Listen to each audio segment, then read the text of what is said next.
Raio-X. De um modo geral, o raio-X surge quando um feixe de elétrons de alta energia é bruscamente desacelerado. No equipamento em que o raio-X é produzido, há dois dispositivos, um catodo, o qual emite o feixe de elétrons, e o anodo, que é o local onde o feixe de elétrons colide.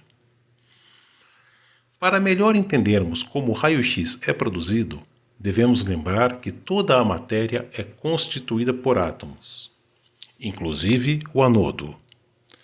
Então, veremos duas formas em que o raio-X pode ser produzido.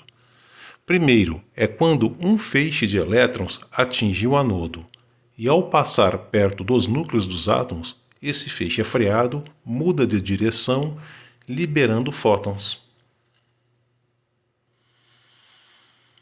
Esses fótons, sendo de alta energia, são os raios-X. Então, o raio-X são fótons de alta energia. Uma outra forma é que elétrons do feixe também podem arrancar elétrons dos orbitais dos átomos, fazendo com que fótons de raio-X sejam liberados. Vamos ver como isso acontece.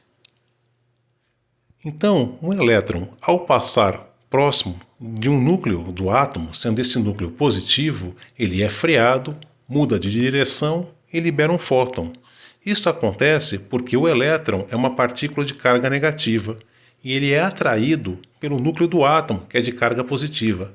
Então, quando ele é atraído, ele é freado e muda a direção.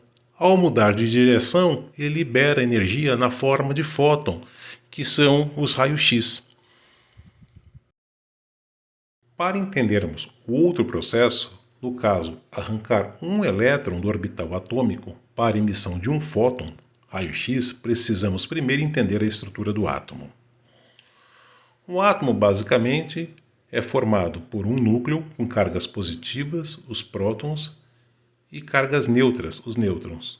Assim, a carga equivalente do núcleo do átomo é positiva. E esse núcleo é envolvido por cargas negativas, os elétrons, que são dispostos de maneira organizada em camadas.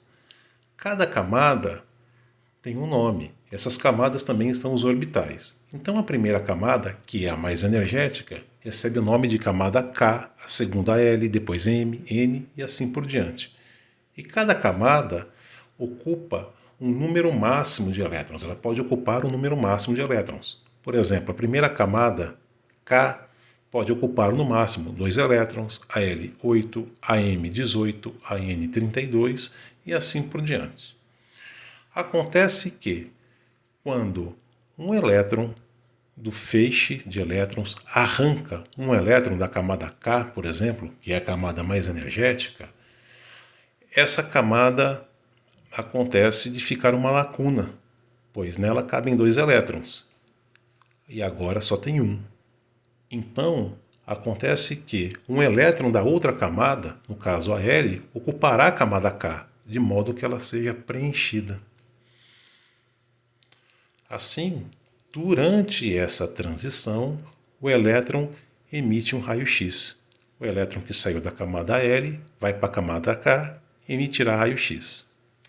Lembrando que nada impediria que um elétron de uma outra camada, a M, por exemplo, ocupasse essa camada K.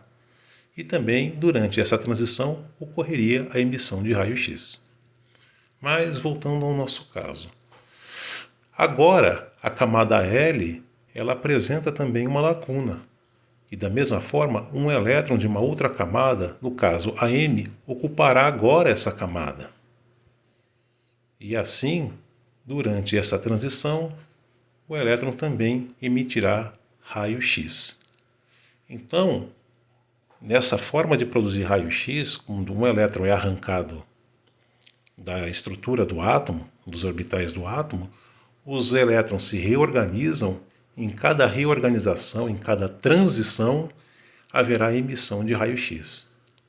Essas são as formas básicas da produção de raio-X durante um processo de colisão de um feixe de elétrons com um alvo, no caso o anodo.